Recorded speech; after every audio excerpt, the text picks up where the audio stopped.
Hey, what's up, everybody? Richard Hunter. I would say backstage with Brian Posehn, but we're actually on the stage at Hyenas. Brian is performing tonight and here in Dallas at Hyenas, 2 shows, and then Saturday night at Hyenas in Fort Worth. So you're covering the whole Metroplex. How have the shows been so far?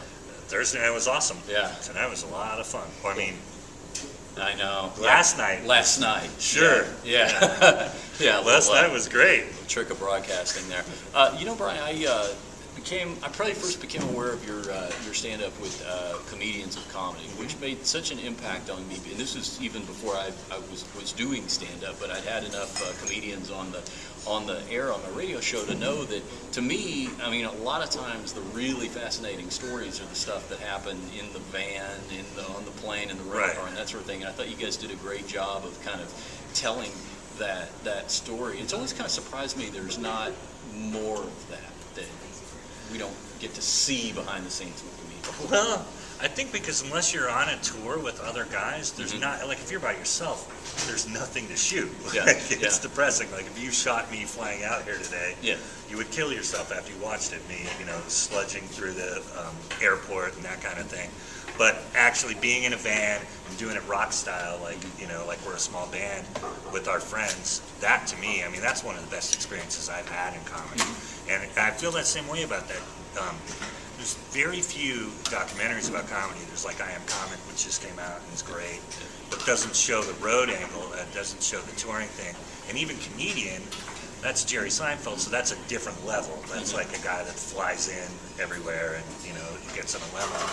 But you don't, like you said, you don't often see like the down and dirty side of it, of just 4 sweaty dudes in a van. Yeah. Well, what about the package bills? Because there's been, I think about, even the history of stand-up comedy, like back in the 70s when you were sure to see a comedian as the opening act for Kenny Rogers or Neil Diamond or one of these things, and then everything moved to the clubs like Hyenas and the Improv Chain, where you've got your set mold of I play Thursday through Sunday and 2 shows one night and all that. But there really hasn't been, to me, a lot of what we saw in Comedians of Comedy, which is 4 like-minded comedians getting together, doing rock clubs, one-offs, that sort of thing. Is it just because of the logistics involved? I think that's part of it. Like, I don't know that, Patton did that all on his own, and came to me right away and knew that I would be into it. It was always the idea of going out with his friends, but I don't think it was the biggest moneymaker. Like, to get 4 people at that level, unless you're playing theaters, it's really hard to make it worth it. For us, it was great, like, to establish ourselves more and get out there more. That's what it really worked for. The less is something that we can continue to do. It was more like, it really helped Maria get out there. It helped me get out there. I was already an actor, but people only knew me as an actor, even though I started stand-up when I was a kid. So it really helped people that didn't know I did that, like, now become aware of that I was also a stand-up. So it was helpful for all of us, but it just doesn't logistically make sense now to keep doing it. Right. Well, you talk about acting. That kind of brings me to my next question, because to me, you're sort of that Henry Rollins business model, where you're an actor, comedian, writer. You get a lot of different things going at one time. Now, I would think a particular challenge of the stand-up scene is that if you're really going to own a stand-up set, you would have to say, okay, for this period of months out of this particular year, I'm going to have to really primarily focus on this. Is that how it goes? Yeah, that isn't always how it worked for me, because I would always have like an acting job, but now that this year I'm working on a new record, and I am going to do exactly what you're saying, is take these next 5 months and try to craft a full 45 minutes or a full record out of it. But before this, I wasn't really able to do that. I would be stuck in LA a lot, and sometimes I wouldn't even be able to out on the road for like months at a time.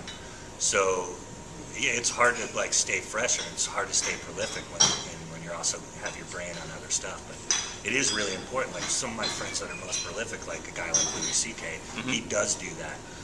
And what he'll do is he'll throw his whole act out. He'll just go out and force himself to come up with new material and keep it fresh. Like tonight, what I did, or last night, what I did here at Hyenas, is more of a combination of here's the last set that I did on this on this record, and then here's all the new shit in the middle that I'm trying to make its own new thing. Yeah.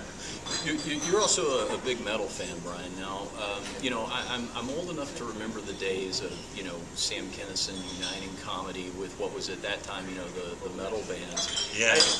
I wonder why we haven't seen that again. Maybe this time around with some smart comedians and, Lamb of God or something. I mean, you've done that's projects what with I him, was kind of, doing. guess, I mean, that's what I was trying to do with, I was definitely inspired by Kinison.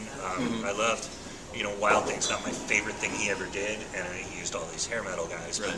But that is what inspired me to do Metal by Numbers and More Metal Than You. I have all these friends. Like, he was hanging out with all those guys that, showed up on his record, and I fell into a similar situation where I'm like, God, I know Lamb of God now, I know Anthrax, and I know all these guys. I should do something fun with them, and I'm trying to do more. The idea is to do, another stand-up record, but then to do one record that's all metal comedy. Well, because and it's only for those people.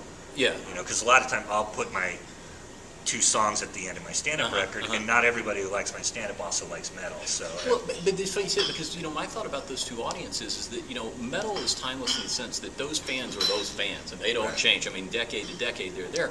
And hardcore stand-up comedy fans are that way too. I kind of wonder if there's not a lot of metal fans who don't know what fans they would be of stand-up comedy, and vice versa in that sense.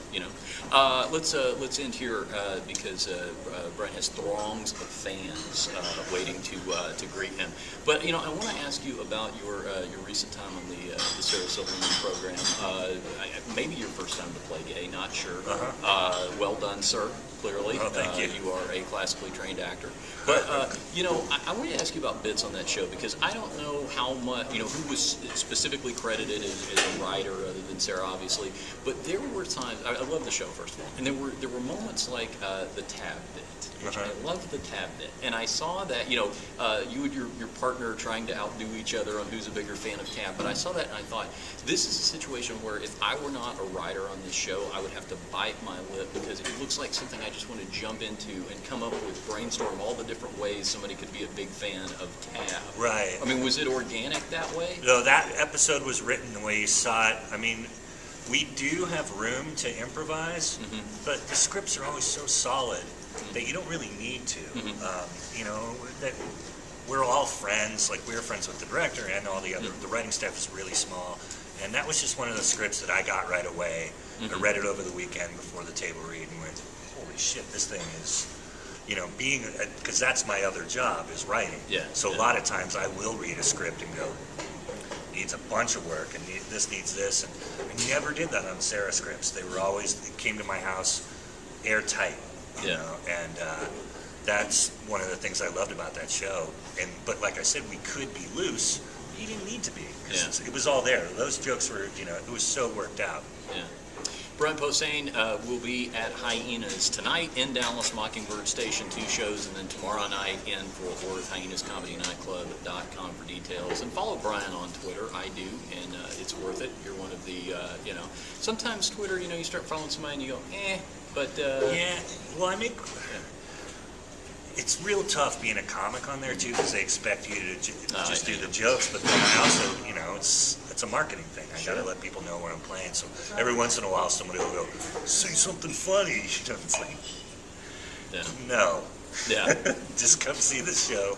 There I will say something funny. Yes, and you should as well. Brian, thanks for the time, man. Thanks, man. Good talking to you. Yeah, Appreciate man. it. Absolutely.